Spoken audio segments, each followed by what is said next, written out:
Welcome friends, welcome to India சமையல். இன்றைக்கி வீடியோவில் அரிசி மாவு ஜவ்வரிசியை வச்சு சிம்பிளாக பண்ணக்கூடிய ஒரு ஸ்நாக்ஸ் ரெசிபி எப்படி பண்ணலான்னு சொல்லி பார்க்கலாம். நம்ம சேனலை ஃபஸ்ட் டைம் பார்க்குறதா இருந்தால் சப்ஸ்கிரைப் பண்ணி வச்சுக்கோங்க ஃப்ரெண்ட்ஸ்.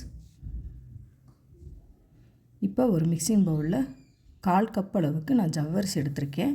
நம்ம எந்த கப்பில் அரிசி மாவு எடுத்துக்கிறோமோ அதே கப்பில் 1/4 கப் அளவுக்கு ஜவ்வரிசி எடுத்துக்கிறலாம். கொஞ்சமாக தண்ணி சேர்த்துட்டு நல்லா வாஷ் பண்ணி 2-3 டைம் நல்லா கழுவி எடுத்துக்கோங்க. தூசியெல்லாம் இருக்கும். இப்போ கொஞ்சமாக தண்ணி சேர்த்துட்டு 2 மணி நேரம் நல்லா ஊறட்டும். இப்போ பார்த்திங்கன்னா ஜவ்வரிசி நல்லா ஊறி வந்திருக்கு.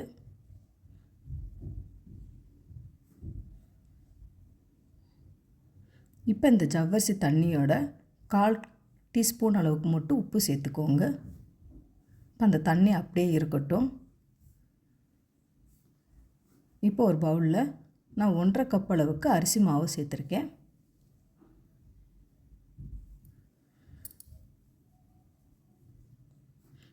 இப்போ இந்த அரிசி மாவோட நம்ம ஜவ்வரிசி ஊற வச்சுருக்கோம் பார்த்திங்களா, அந்த தண்ணியோட அந்த ஜவ்வரிசியை எடுத்து கொஞ்சம் கொஞ்சமாக சேர்த்து நல்லா பிட்டு பதத்துக்கு பிணைஞ்சி எடுத்துக்கிடலாம்.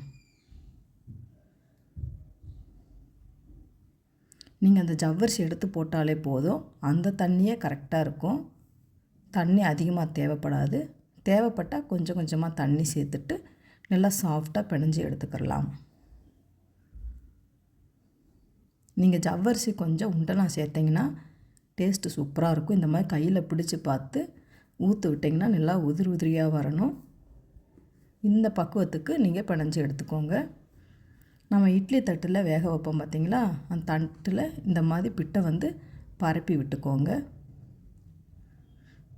இப்போது பாத்திரத்தில் தண்ணி நல்லா சூடாக இருக்குது. இப்போ நம்ம அந்த பிட்டு மாவை வச்சுட்டு மூடி போட்டு ஒரு 10 நிமிஷம் நல்லா வேக வச்சு எடுத்துக்கிடலாம்.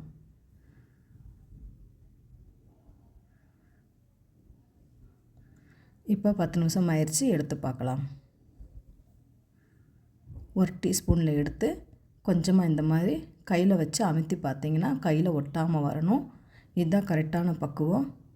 இப்போ வேறொரு பவுலில் மாற்றிக்கோங்க. நல்லா உதிரி உதிரியாக வந்திருக்குன்னு பாருங்கள். நான் 2 கப் அளவுக்கு தேங்காய் துருவல் சேர்த்துருக்கேன். தேங்காய் துருவல் கொஞ்சம் அதிகமாக சேர்த்துக்கிட்டிங்கன்னா நல்லாயிருக்கும்.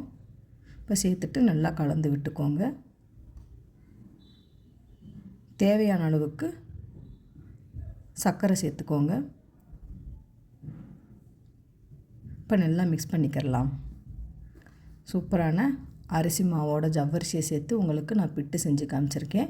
நீங்கள் இந்த மாதிரி ட்ரை பண்ணி பாருங்கள் ஃப்ரெண்ட்ஸ், சூப்பராக இருக்கும். ட்ரை பண்ணி பார்த்துட்டு கமெண்ட் பண்ணுங்கள். உங்களுக்கு இந்த வீடியோ பிடிச்சிருந்துச்சுன்னா லைக் பண்ணுங்கள், ஷேர் பண்ணுங்கள், கமெண்ட் பண்ணுங்கள். உங்களை நான் வேறு பாய். தேங்க்ஸ் ஃபார் வாட்சிங்.